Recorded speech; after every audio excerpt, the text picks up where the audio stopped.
Murder करिथिला boyfriend न्यूजकट परवर्ती प्रसंग पारादीप तारिणी गड़ा जघन्य हत्याकांड बड़ खुलासा होइछि। दुष्कर्म पर हत्या करा जाइथिबा पुलिस जानिबाकु पाइछि। हत्या पर युवती को 4 महला छात उपरु ठेली देइथिला बॉयफ्रेंड एभली अभियोग आसी। युवती बॉयफ्रेंड सोमनाथ ओझा होछि दुष्कर्म और हत्याकांडर मास्टर माइंड ताकू सहयोग करथिला सेई घरे भड़ारे रहुथिबा शुभम सिंह। सोमनाथ ओझा और शुभम सिंह को गिरफ्त करिछि पारादीप आदर्श थाना पुलिस। दुई अभियुक्त को नहीं सीन रिक्रिएशन भी पुलिस पक्षरु करा जाइछि। हत्या पर 4 महला कोठारू ठेली देइथिले दुई अभियुक्त। सीसीटीवी फुटेज एवं शव व्यवच्छेद रिपोर्ट को आधार करी पुलिस तदंत करथुला। गतकाली दुई अभियुक्तक डाक्तरी माइना होइथिला। मृत युवती घर तीर्तोल कोलार गाँव युवती जनक निज बॉयफ्रेंड सह सारला मंदिर जावाकू कही घरू बाहरी आसीथिले और फेरी नाहांती तांकू मर्डर करा जाइछि एभली अभियोग आसीछि। अधिक आलोचना करबा आम सहित पारादीप रिपोर्टर हरिश्चंद्र लेंका जोड़ी। हरिश्चंद्र जो भली भाव माने अति जघन्य ये हत्याकांड कारण जो अभियोग गुड़िक आसी परिवार लोके जमती अभियोग करुछंती जे युवती को 4 महला कोठा को ऊपर को निया जाइथिला एवं दुष्कर्म करबा पर तांको हत्या करा जाइछि एवं परे से माने ताकू तळ को ठेली देइछंती। अर्थात ए प्रकार जे निजे बॉयफ्रेंड साजी ता सहित युवती सहित रही सी ही यही घटनाटी घटी और सेठी शुभम सिंह जी के गोटे भड़ाटिया हिसाब से घर रुला तार भूमिका संपर्क में कौन कह जाउछि?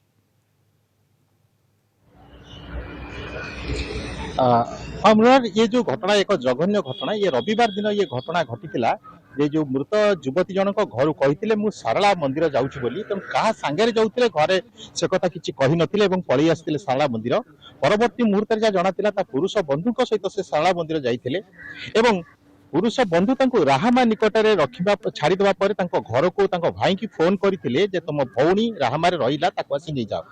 जब भाई जिते परवर्ती मुहूर्त जोगाजोग करते से पुरुष बंधुंकर सुइच अफ थिला एवं ताको भौणींकर मध्य सुइच अफ थिला।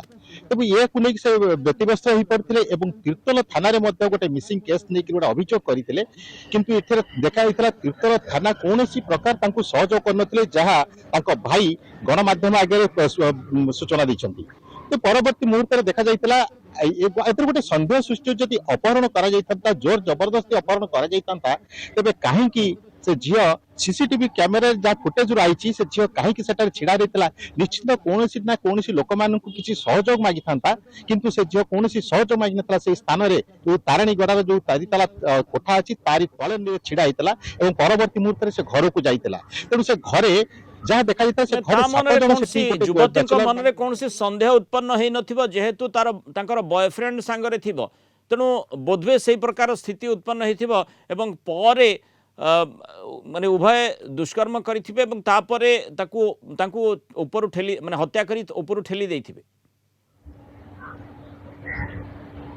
निश्चिंत रूप से जहाँ देखा जाए सहमति से आसी कि पुरुष बंधु सहित आसी पुरुष बंधु छात घर को नहीं जो जहाँ देखा परवर्ती मुहूर्त जिते पुलिस तनाखना करता से अंतर्वस्त्र मिलता और किसी चपल युवती चपल छात उपर मिलता सिगरेट पोड़ा सिगरेट मिलता खैनी जरी पड़ता तेणु विभिन्न जिनिस पुलिस पाई कि जहाँ जना पड़ा जहाँ किसी विशेष सूत्र सूचना मिलता दुष्कर्म करने पर ताकू छात उपरू निश्चिंत रूप से ठेली देइचंती।